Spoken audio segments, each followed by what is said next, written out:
Welcome to the Roasted New York podcast. I am Scott Hall. And I am Dan Wickes. Oh, wow. Yeah, I was going to introduce you. The president of man New who York, needs Mr. no Dan introduction. Wickes. There, okay.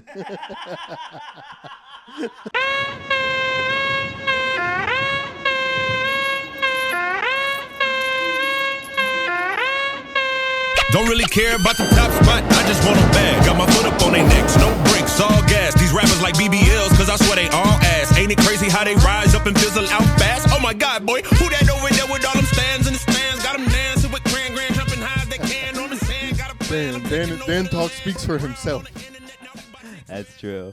What's up, dude? It's good. It's good to be back. I'm glad that we're here. We haven't been in here for a while. A lot of people have been missing us. A lot of people asking a lot of questions. One question which I know has been at the forefront of everyone's mind. Scott, please let everyone know what is going on with the Monday Night Open mic at Grove 34. Oh, my God. The Monday Night Open mic was originally ran by someone that didn't get along with someone who lived. We have the whole building.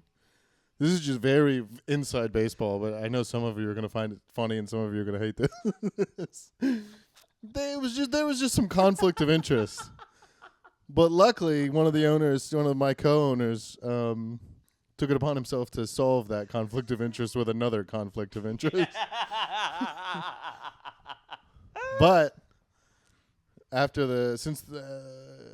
what's going to happen is it's going to end up being an improv mic, so there's not going to be a whole lot of drama, so there'll be nothing for you to feast on. A bit of a yes and sustenance thing. Somewhere else. The first time yes has been associated with the mic. You're going to have to. Oh, that's funny. Yes and. It's the and part I'm worried about. There's usually some sort of yes, but the and part is where it got blurry in the past.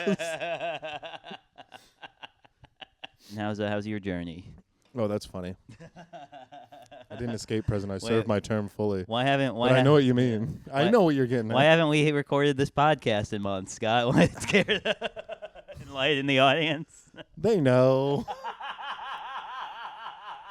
Everybody knows.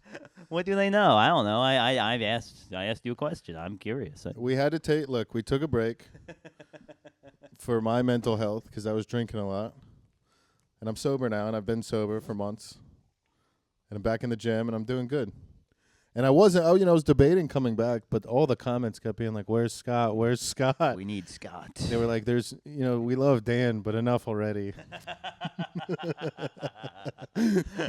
No, I had to quit. I was drinking my ass off. It was just the club. I mean, they know. They've heard me complain about it. It's just a lot. Yeah. And I don't know. I think we had a lot of I think I have. I mean, I kind of wig out, and I mean, I'm business oriented, so when that stuff doesn't meet my expectations, I get a little bit squirrely. I kind of wig out, and I think the RBL stuff, especially with RBL.live and kind of the expectations we had for the first year of the show when we started working together, was I mean, there's other stuff. There's Grove and there's other stretches, but as far as this thing goes, I kind of wigged out just because it was like. It just didn't happen as fast as I think we thought it was going to. And it's still awesome. I mean, the shows are doing great. And a lot of them are, we were just talking about this before. A lot of them are doing good because Dan's doing so good. Yeah. We're doing big things. We're doing big things in the roast battle world. We have 2 people in the playoffs next month. 2 New Yorkers. Can you explain the playoffs a little bit? So basically, the way the playoffs worked, we took people from the top 4. The top 4 cities, the people that won every division, the International East, International West, Domestic East, Domestic West. New York won, obviously, so we sent Andrew Manning, the king, the GOAT. We from the West Coast, the Bay Area won their division, took Queen Paige Wesley, another GOAT. She's great. Yeah, and then we got then internationally we had Jack Trainer and we had Alex Tahi. We had James Regal and one of those 2. And then the other one got the wild card. We had another wild card domestically. It was LA. That was Ryan Essen. And then that's 6 people, but we need 8 people to have a proper tournament. So we did these little qualifier tournaments. We did another cellar date, mini tournament. I competed in that. As many of you have seen that thing on the internet. If you're watching this, you've probably seen it, as you saw. Dan and Paige crushed. Yeah. Well, I'm talking about Cellar right now. Oh, sorry. As you probably saw the Cellar one, another case, another New York show. Starts a little slow. A certain New York comedian who's been roasting for a while had flashbacks to many New York comedy club shows where this shit is kind of sucking, and there's rooms full of people who need to feel like they earned their money or they got their money's worth. So Dan put a little hitch in his giddy up halfway through Malia spanking him. Dan said, "I can't let a." This is what Dan does. He'll let you hit him, but he will make you feel bad on stage in front of a bunch of people. yeah, although that I didn't feel like that for that show. That was just a great show, top to bottom. It was I mean, great. More She started like off strong though, when you fucking definitely came back. Yeah, but that's not what I mean. I mean more like where the first two battles are bad, and it's like I need to like these people need to feel like they didn't get ripped off. Yeah, that's more what I was talking about. And it was like we were at the Cellar. It's a big deal. You want to keep being able to perform at the Cellar, so let's fucking hit him. Let's go up. We're shaking extra hard. We're going. You're so we're tarting it Dan. up. Yeah. You're so selfless. Yeah. He did it for the people. You're saying. Yeah, I got every. It's like Michael Jordan said. Every time that he plays, there might be some kid in the crowd that it's the only chance he ever gets to see him. Yeah, and if you don't win, they might kill your father. I'm sure it was for some kid and not his insane narcissism. Me and Michael are good people. It's a great excuse. Yeah. But I crushed that. Yeah, Esther battle. I'd say would be in my Mount Rushmore best battles I've ever done. The Shelley one also was solid. Won those, so got to go to Austin. And me and Andrew had a very fun week hanging out with the other battlers. We got food together. We did an insane live stream show together where we performed to the people on the show. You didn't tell me that. Yeah, did I not tell you that? I Dude, so. it's great. So yeah, RBL Live. It's a work in progress. We're working on getting you guys some great content on there. Ideally, in my brain, is going to be live stream ticketed Cellar shows. Which is going to be sick. It's going to be a very valuable product. But we're working out some kinks. The first show that we did wasn't very well promoted in terms of audience, so we all did sets, and you can watch these right now on RBL Live, and maybe that has value too. Some people like to watch comedy shows when they go well. Some people like to watch train wrecks. The day the laughter died. Yes. But there was one very funny thing that happened on the second show. So at least for one whatever funny thing reason, happened. fuck it. This thing, which is very much a show where you're performing to the people who are on the show. Two comics decided to ask to get added to it. Shut the fuck up. Yeah. Were they there already? Nope. Oh, so they were like rolling in. Well, maybe one of them was. I can't remember if Eden was there already or if he showed up. Yeah, so he asked to get added to the show, but he did watch it with like, and he brought like a girl or two. So it is good getting on streamed, him. and the girl or two makes sense. Yeah, it was getting streamed, sure. So he's on it. He has to do this, whatever. But then Trey Pack walks in during the last person who was on stage, who I think was me. And he asked to get up, so he gets added at the end. And he's doing a bit where he's going through the audience, asking. He does a bit where he does crowd work. He crowd worked the comics. Yes, because he doesn't know their comics, because they're the international comics, and it's James Regal and CK, who are the couple. And he's asked James like, "Oh, hey, how long you two been dating?" And he gives an answer. And he goes like, "Oh, you think you'd be able to pick her labia out of a lineup?" Jesus Christ. Yeah. or you can be able to pick her pussy out of a lineup is what he said. He said your pussy out of a lineup. Yeah, sorry for the misspeak. It was important that I clarified. You made it better, but it's important. It is important. It's just, can you pick her pussy out of the lineup? And CK's having a lot of fun because James is uncomfortable, but then James says, "I'd probably pick the one with the biggest labia."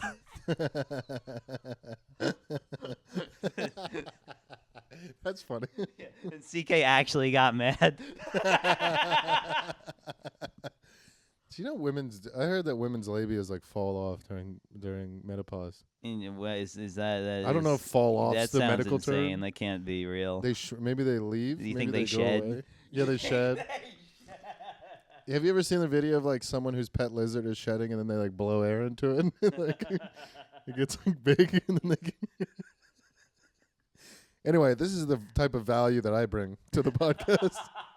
I know you guys are here for roast battle, but yeah, if you guys want to watch a very awkward moment, that is on RBL Live. Subscribe. RBL.live. Subscribe. And I'll subscribe for when we get these seller live streams going, which is, come on, a live stream seller show. What else would you want in Roast Battle? If you're a fan of Roast Battle, what would you want more than that? yeah, it's either that or go watch Kill Tony. Yeah.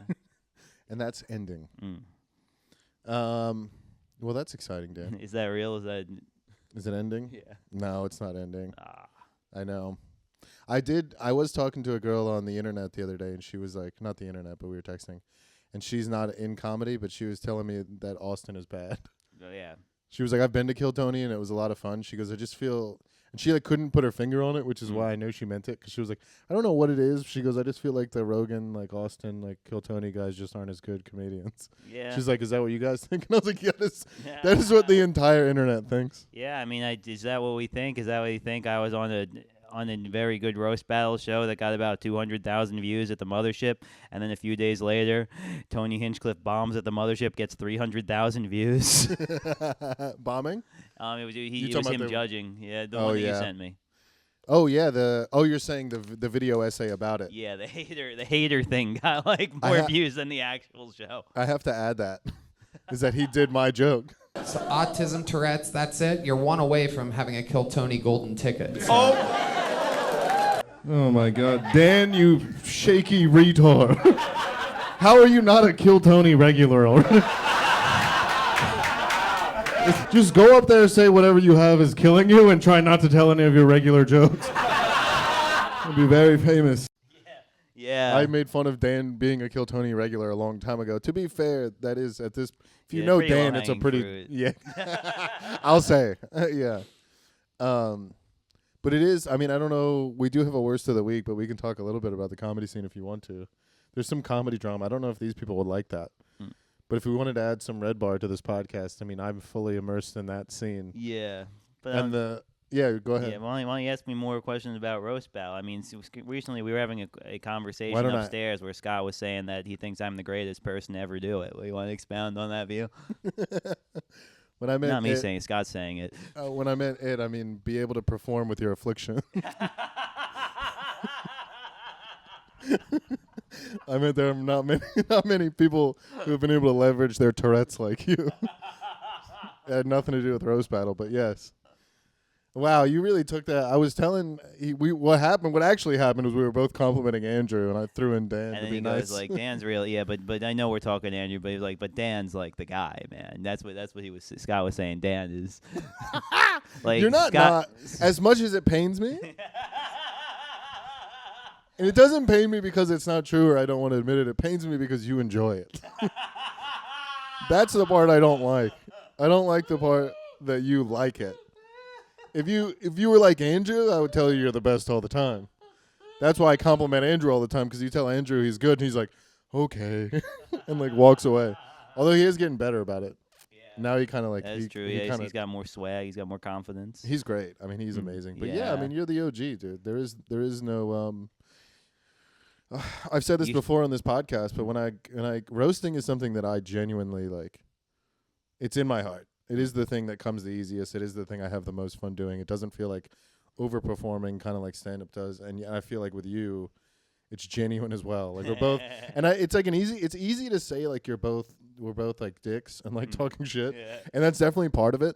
But there is such a funny, nuanced, subtle way to like give someone shit, and we both like appreciate that in a way that I don't think the comedy scene had seen in a while. And I got to New York, I was like, what happened to Roast Masters? That was always what I wanted. To kind of bring back that energy, and you have it, and I think the show, the show's bringing it back, and like we say a lot of very irreverent stuff here that doesn't get misconstrued as Austin shit.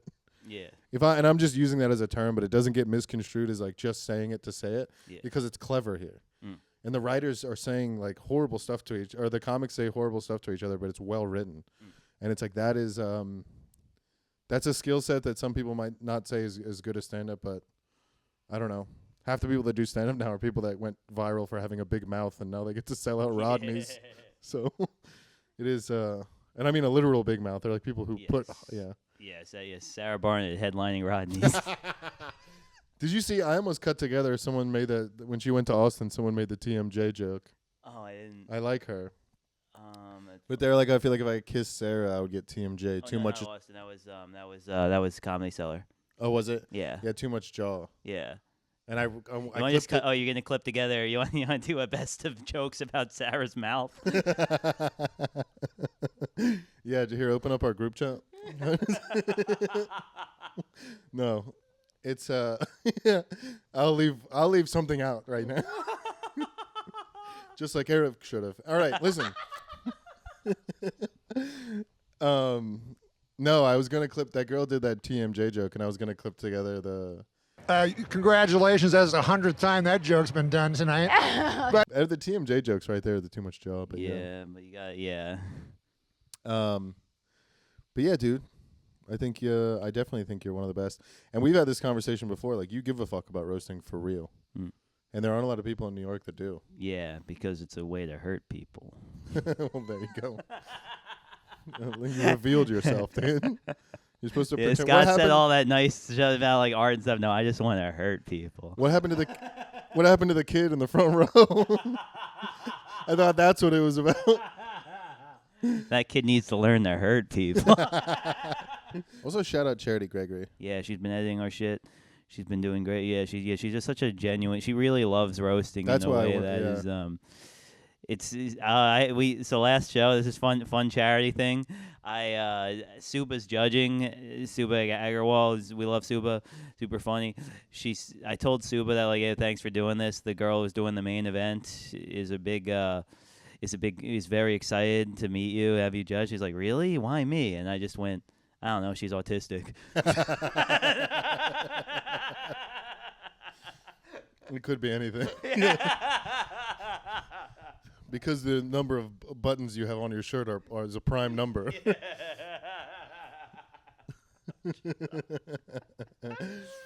But yeah, no part of me was to tell Suba, like, I don't know, you've done a lot and stuff. Like, no, I get, you're right, Suba. She's wrong. I knew. I mean, that's so funny. Well, I remember the first time Charity came to a show here. She was like awestruck Yeah. by you. She came over to me and she goes, "You're Scott Hall." Yeah. I was like, "Yeah, don't tell anybody that." Yeah.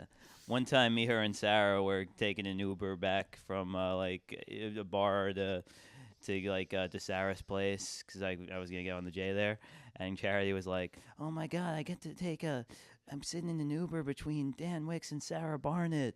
And then just any time that we've done that same ride ever since, because Charity usually stays with Sarah, just here, I just go, "Oh my God, I can't believe Charity's sitting in an Uber between Dan Wickes and Sarah Barnett." I can't believe Charity's sentence didn't end with, "and I don't have a mask to put on." If I was in an Uber between you two, I'd make sure I didn't catch something. Yeah, she's one of the best roasters. Yeah. Like, now I feel the opposite. I'm like, oh man, it's Charity. Like, I know she's gonna bring it. Yeah. She's always so funny.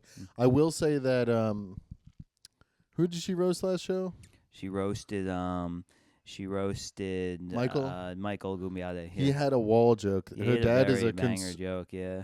Her dad is a conservative mime, a Republican mime. That means that nigga's at the border right now, putting up an invisible wall. Michael's also come a long way. Michael's great. Yeah, there's really a deep bench. Fucking, you know who? Like, honestly, my favorite surprising annihilation was Devin. Devin Bramble? Yeah. So you just happy that he murdered. He did well with Eric? Yeah, no, he crushed. Yeah, he did. That was definitely the battle of the night. And Devin's someone who I think has really come a long way, too, with his own jokes. I think Devin's come a long way. It's so tough because he's a target. Yeah. He's such an easy target, but he knows how to play off that. It's like the Page thing. Yeah. I mean, they do it very, very differently. Devin does it in a loud black way. Yeah. But there is something to be said for being a big target and then also just like taking that energy and like, I mean, you do that. Yes. Yeah. You know, like obviously it's easy to make jokes about you, especially on a base level. They don't have to be that clever, but like you have a lot of fodder for material, and it's like you take that energy and it's like you judo it. Yeah. You just keep it going. It's like when you and John Ajota were amazing. But yeah, Devin's definitely come a long way. You think that was Battle of the Night? I'm trying to figure out Yes, what. I mean, it was definitely the most energy. Yeah, it was. Yeah, that was definitely Battle of the Night. Yeah, and there was just so many jokes too. Yeah. Eric had so many. Yeah, they both really. Yeah, they both murdered. Yeah. I don't think they had a single joke that didn't land. My favorites was Tom. Tom. But yeah, He's just always such a sweaty mess. Yeah, we got it great. Someone left a comment today that I literally sent to a group chat with all the Long Island comics. Somebody said somebody said hey Tom, you might have hyperhidrosis. It's basically an oversweating problem. Check it out. Depending on where your sweat stems from, there may be a treatment. Damn, dude. I feel like there's a lot of things that people say that on the internet that are mean, but real medical advice has to be up there. Actual medical advice. Do you think that's what it is? Because it's not like I think he just gets nervous. Yeah. Tom looks like the curse that Drea put on him is just starting to kick in. Sweat. Sweat. He's just like, I feel fine. I need a fucking shower. Jesus Christ. No, he's 100% just getting nervous. Because he's not like he's sweating before or after. Yeah, he never sweats before. Literally just during roast battle. He always wigs out. He needs like a beta blocker, like for real. Yeah. I know a lot of people take him just because they don't want to have to deal with their feelings, but he definitely needs one. And that's like one of my favorite genres of roaster is someone who like genuinely does great, but and then you can still like all the judges are still ripping them anyway for something else. Yeah, sorry, Tom. I don't care how good your jokes were. You were fucking hard to look at. Yeah. Your face was still, distracting. Yeah, you still win, but Jesus, dude. Yeah. I will say, if I'm being like honest, Drea was someone who like, I don't know if I just don't think she cares as much, which is fine. Yeah. But she, the first few times I saw her, she was murdered. Yeah, she said she that. She has the capability. And I'll to try be this like again. I'll try this. What she said. She said that she thinks she does better when she picks her opponent. So I'll let her. I'll let her pick the person next time. I mean, that's kind of unfair, but I understand. But it's like, also I'm cool with that too. You want like, it's yeah, like you know each other. Yeah, like a one for me, one for you type thing. Where like. Yeah, sure. But I think she still did all right against Tom. She had the and I thought just on paper that was like those two would match up well. Yeah, for sure. Tom like looks like he likes black chicks, but only like Drea black. Yeah. Oh, I got to. Here's a fun thing from the weekend that I spent in Austin. This is very cool. Everybody's favorite sushi boy Mexico. I have nothing but positive words to say about that guy. He got me into Earl Sweatshirt. I got to hang out in the green room and backstage. But there was one point where me and another guy, Rafi, were.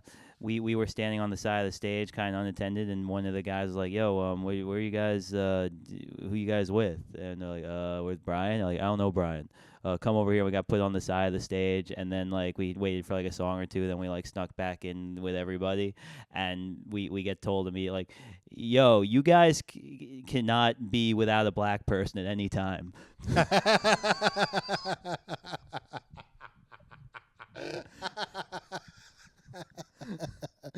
I love that. Yeah, and it made sense. Like he was saying, like because the people in the crowd, they can't see like what the fuck is up with that. Like or like the rappers, like a bad look. Like who are these dudes on the side of the stage? Yeah. Like we have to be with someone who knows us, and there's like a reason we're supposed to be there. I mean that's fair. Yeah, of course. Especially when you're kind of white. Yeah.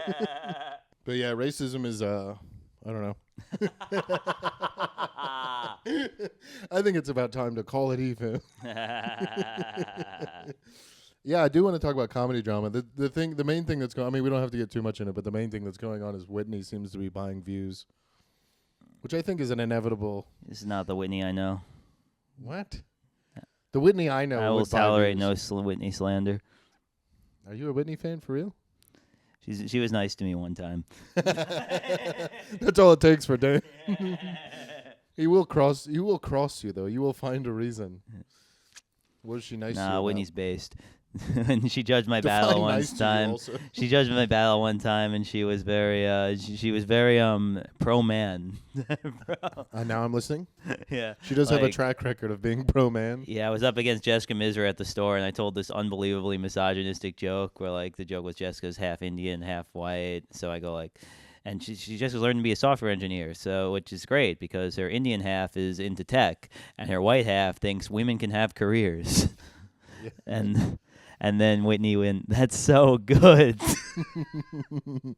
Whitney hates women, I think. Oh yeah. You think she does, for real? I mean, she did. Oh, yeah. She did pretend to not know what was going on with Chris D'Elia.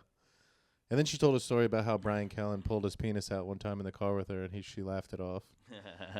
And then she defended her, like, the guy she's dating now, that skateboarder guy. There's, like, a bunch of allegations from his ex-wife that he's abusive. And her kids. His ex's kids are I all mean, saying in the same fairness, thing. I would also hate women if someone was trying to slander my husband. I get. Yeah, but this is after. This is just the last thing. She's a believe all woman. I think we're too hard on her. Is that what it? That's the clear takeaway. I think some of these older comedians, like if you go on I don't know. I mean, I watch American Redact a lot, and they compile everybody's reactions to the comments, and it seems like a lot of since comedy got popular, the comment section is like not something that older comedians are used to, and they're just supposed to be like, accept my art and go fuck yourself, and it's like, yeah, but comedy's mainstream now. Like, there's always been music critics, and it's like you never heard Paul McCartney being like, go fuck yourself. They didn't hop on a podcast and start whining that people didn't like his music. But people like hop on whatever and they get upset. So it's like Whitney's spurring out being like, yeah, they're not you guys are incels and if without me you wouldn't even have videos to make. And it's like nobody talks about you except for once every 6 months when you're clearly buying views. Or like Rogan had a conversation with Hinchcliffe and he was like trying to talk him off the ledge. I mean, I because could the comments believe are getting bad. I could believe someone was buying Whitney views because she's worth it. How many views would you buy Whitney? Was there a comic you would buy? We should do that. Buy views for a comic.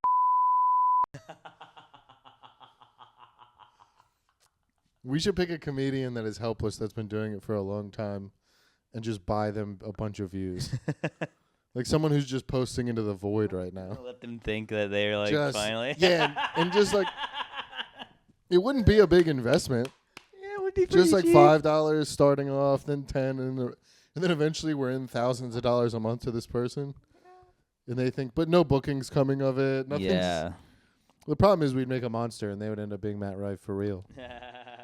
Because the stand would be like, oh, you have 100,000 followers? Yeah, and because that's the thing. Like a lot of the clubs, They're they all don't. named Patel? Yeah.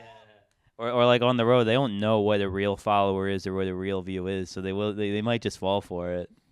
I say we make a monster. I say we create. I think we pick someone. I think we picked.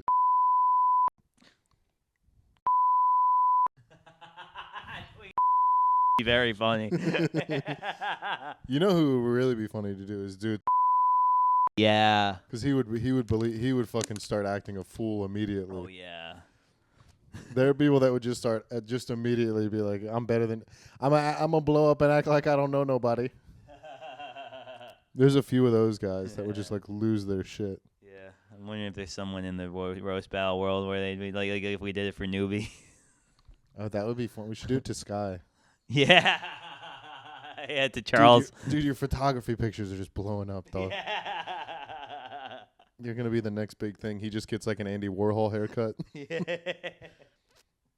He does. Here's the thing: he does ask for a double XL T-shirt because he says he's swaggy, but that's a fat size. Yep. That's a fat size. In XL, as a guy who goes in and out of fat consistently. Yeah. Double XL is I've only approached never once for a swaggy reason. It's not swaggy to not be able to spend $22. The prices have gone down. $22 for a roast battle shirt, T-shirt, not the sweatshirt. Yeah. Well, actually, I gotta double check. I'm not sure if I decreased the price on the roast battle shirts on the thing, but the sweatshirts are $40, which also not a bad price at all. Yeah, $40 are freeze to death. But yeah, double XL is a fat size. Yeah, big fat. He says swaggy. I'd say yeah. I have not. Also fat size shirt, fat size behavior, sending weird messages to the women that we know. Fat size behavior is listening to this podcast at all, or being as involved in a roast battle as he is on any. He was sending weird messages to the girls. Oh yeah. Yeah. Yeah, but those girls steal candy bars. So it doesn't. Also, fat behavior.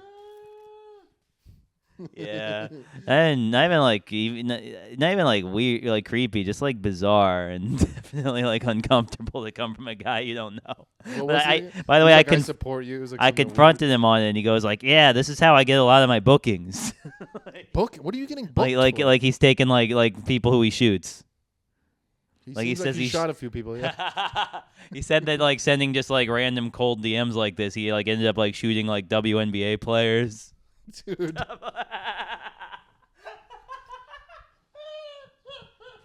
Let's get to worst of the week. I'm gonna pull this up. Do you want to set it up and tell us a little bit about the comics? A little bit of backstory for this. This guy. Why you made the awful decision to book them? You mean the incredible decision that we're still talking about to this day? Sure. So this guy was a bit of a local legend. A guy by the name of Anthony Renda. He performed at the Tiny Cupboard open mics, and he's kind of like, his whole thing is he's kind of like a guy in his 40s who is never stops, who looks like he lives out of his car and never stops talking about how he played varsity baseball. You want to watch it? You all good? Right, you don't want to set up David at all? And Dave is just our friend who me and him would always text each other about Renda, like just like calling him the GOAT and whatever. And then when Renda hit me up to battle, I was like, oh my God, I know exactly who's gonna do this. And David was like, thank you so much. I love David Vallone. He's a great guy. Yeah, let's watch. Everybody, I just want to take a minute here to wish a happy Black History Month to the teenagers who bully Anthony on the subway.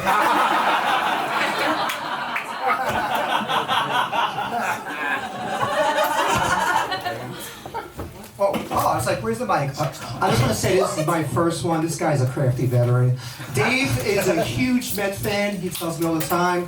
Last time I checked, the Mets won the World Series in '69. Last time Dave did 69 was never. All right. Thank you very much, Phony Soprano. Okay. No, Anthony, thanks for being here tonight. I know you had a long day loitering outside the middle school you were fired from. Your turn. He's quick. All right. Just like his sex life. Quick, straight to the point. Dave did work as a private investigator, so he likes to look for clues and evidence on everything. He's currently looking for clues on why he looks like Inspector Gadget. You know, skinny ass body and long neck. Inspector Gadget. Thank you, Handsy Uncle. Okay, all right. Anthony actually has a personal training business called Massive Progressive Systems, which is ironic considering he voted for segregation in 1954. You're old. You're very old. You're so old. Okay. Not that old. I'm a couple years from a millennial, late 70s. Okay, so Dave is half Italian, half Jewish. So he likes to eat, has a 5-course meal with some antipasta, some prosciutto, some pasta fagioli, some meat, and some vino at the cheapest price. At a discount, on sale. Another home run. Okay. No, listen, guys. No, Anthony works hard. He drives to open mics from Long Island. Bro, the only thing sadder than being an open micer at your age is living on Long Island. That's disgusting. Okay. That's incorrect. I'm in Bensonhurst, okay, town. Okay. Dave's parents are divorced, so him being born was a mistake. Along with his comedy career, and goddamn those pants, man, can they breathe? Damn, tight ass pants. Thank you, submissive cellmate. Okay, all right, here we go. You know, Anthony is by far the oldest open mic comic I've ever met. You know what they say, Anthony? It's never too late to give up on your dreams. That was mean. I feel bad.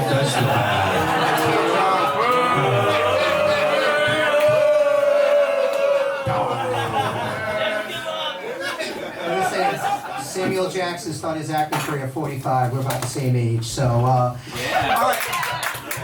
So it's never too late. Okay, so Dave Dave, like I said before, he's half Italian, half Jewish, so he likes to share snacks. He likes Jewish dill pickles, some prosciutto. Hey, Dave, you want something different? Here's a little braciole for you. Oh my God, I think that's it.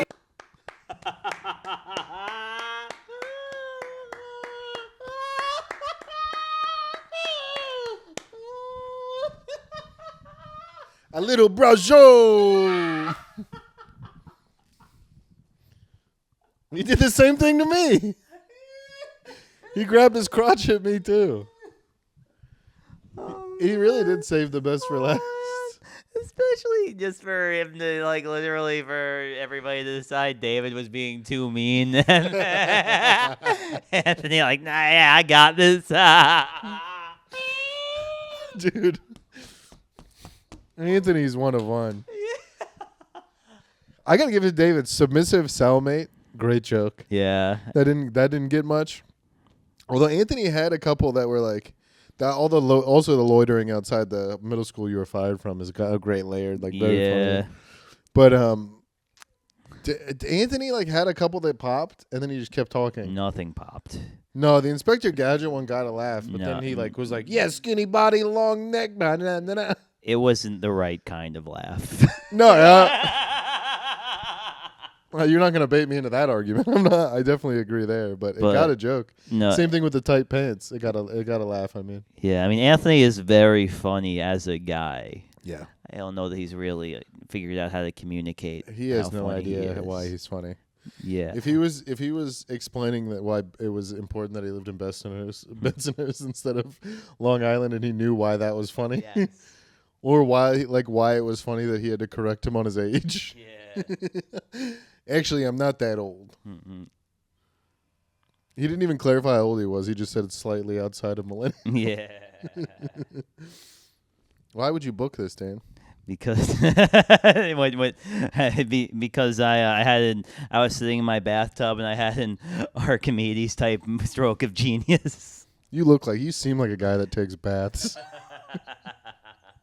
That's what I got out of that. Do you take baths instead of showers? No, I was making an historical reference, which went over your my fat head, my big dumb head. Yeah. Is Archimedes a bath guy? Yeah, he would know. He figured out buoyancy. He was sitting in the he was sitting in his bathtub and something floated and he yelled "Eureka!" and he ran down the street. Naked? Yes, but it was Greece. Everyone was naked. Oh, that's fair. Just imagine you in your bathtub and your cheap rings start floating. Anthony Renda is one of one. He's definitely a mascot for this thing. Is he still doing comedy? I don't know because I haven't been to Cupboard in a while, so I don't know if he's still around. Well, but obviously you can see why I booked this. Very entertaining. Also, we tried, it didn't work, but based on everybody getting mad at David for being too mean to Anthony, we did give it to the crowd and try to get the crowd to say that Anthony won. You're so mean too. But we should play me and Steven next show. Yes. Definitely do that. But yeah, you want to so now that we've processed this, Anthony did want to do another one to try to like redeem himself a bit.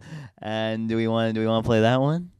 Do we have time? Yeah, we can do it. Well, I mean, yeah, what do you mean do we have time? Worst case, we just don't use it. There's another pod after this. Oh, I see. I think we got enough time. I mean, yeah, it's pretty short.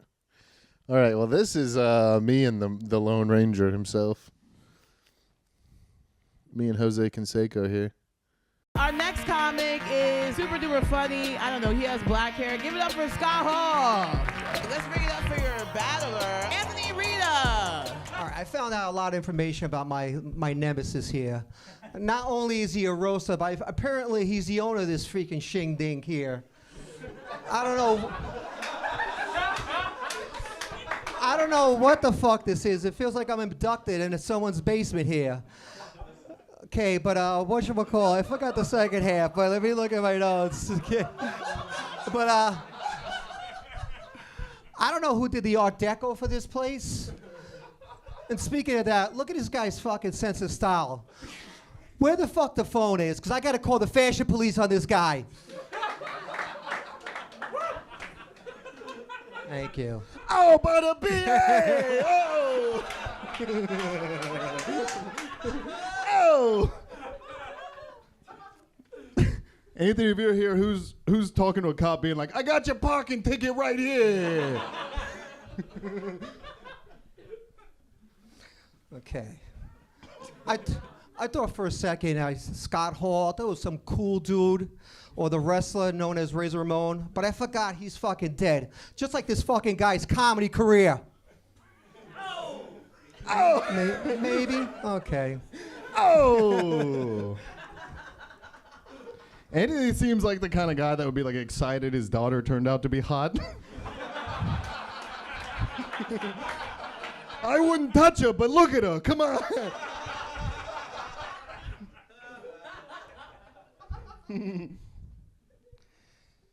All right, I looked at his Instagram. I do look at Instagram, even though I was born in Gen X. Okay, but it says that he's a producer, right?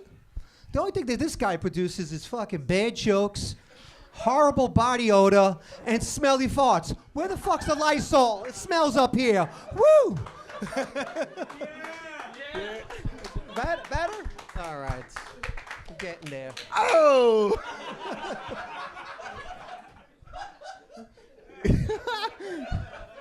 It's so good. Normally, it's good to see you out. Normally, Anthony's at home watching Impractical Jokers being like, how did they come up with this? Where do they get these ideas from?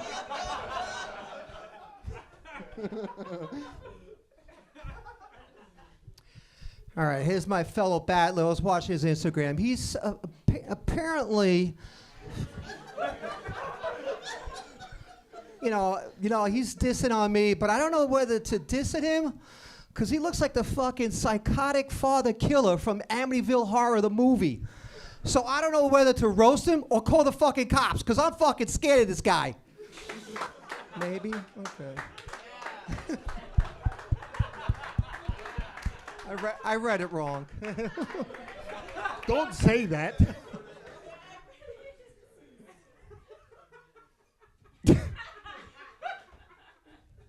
Doesn't Anthony look like he owes child support to himself? All right, Scott Hall apparently has a podcast. He's inquisitive, he's smart, he speaks clearly. He speaks clearly, but I don't know about his buttholes being clear, because it looks like he's been to too many P. Diddy parties. Oh! Anthony looks like when he wants to relax, he lays down and put pepperonis on his eyes. Don't you think? Anthony's actually he's a personal trainer, which means if you give him money, he'll take you into the gym and tell you the exact right spot to watch the girls on the ass machine. That's what he calls it, the ass machine. Oh, sorry. Oh! Okay, everyone. Yeah! Give it up for Scott and Anthony here. I maintain the worst part of that entire battle is Mika. The comments really did not like her hosting. She didn't give a fuck. Yeah. She brought up everyone being like, I don't really know this guy, but and then she'd get his name wrong. But yeah, Anthony was like closer this time, I think, to figuring it out. Still not quite there. But funny bit of backstory, too. We used to do a thing called Joke of the Night, which was sponsored by Dream Treats NYC. Shout out Dream Treats. Shout out Dream Treats. Shout out Buddy's Bodega. Shout out, we love weed. But so... We at the end of the night, we would do the Joke of the Night sponsored by Dream Treats, and our regular Steve would always pick the joke. So I'm texting him like, yo, what's Joke of the Night? He says, give it to Anthony for the fart joke. So we made Anthony come back on stage and do the fart joke again. Place went insane. It was Joke of the Night. That honestly won Joke of the Night. I hate watching videos when I'm drunk. Look at that disheveled piece of shit up there, dude. But yeah, it's very, very funny. Very good. Anthony Renda, the one and only. Anthony Renda has now been kind of made this point that When Alvin was quiet was judging us, he said Big T is Anthony's best case scenario. He said what? He said Big T is Anthony's best case scenario. Who said that? Alvin. Alvin gets it, dude. Yeah. I mean, he's definitely someone we could just start botting. Yeah. We could get. I feel like if we got him a bunch of views, he wouldn't know. He wouldn't get it. Still, He wouldn't even know. He wouldn't even. Yeah. he wouldn't understand at all what was happening. Yeah. All right. But yeah, that was had a lot of fun. Had a lot of fun with that. We'll continue. We're gonna keep doing this. We're gonna keep having worst of the week battles. We're gonna keep giving you guys insider scoop on what's going on in roasting. We're gonna be mean. We're gonna be shitty. We're gonna be in New York. Yeah, we'll have guests on. Yeah. We'll talk shit to each other. Yeah. You'll get to if you want to tap into not only roast battle but also the New York comedy drama, the lower level New York comedy drama. Yeah. You can tap into this podcast, and then I'll regurgitate everything I heard on Red Bar, or redact, or podcast cringe for the bigger stuff. But yeah, the idea is to keep doing the podcast and keep updating you guys on what's going on in NYC, baby. Yeah. So as for plugs, subscribe to rbl.live. It'll be a thing. We subscribe to our channel. You're already doing that because you're here. Come to a live show. Come to Grove. Come to the occasional Flophouse show. Come to the Cellar. Really, please come to the Cellar. I really want it to be. It's going to change everything in roasting if we can make that a popping real show with big judges. This is gonna be fuck roast match. It's gonna be the biggest thing. It's gonna be bigger than Kill Tony. Bigger than Jesus Christ. You already said Kill Tony. Nice, dude. Yeah, we're gonna do it. Like, subscribe, do all the stuff. Yeah.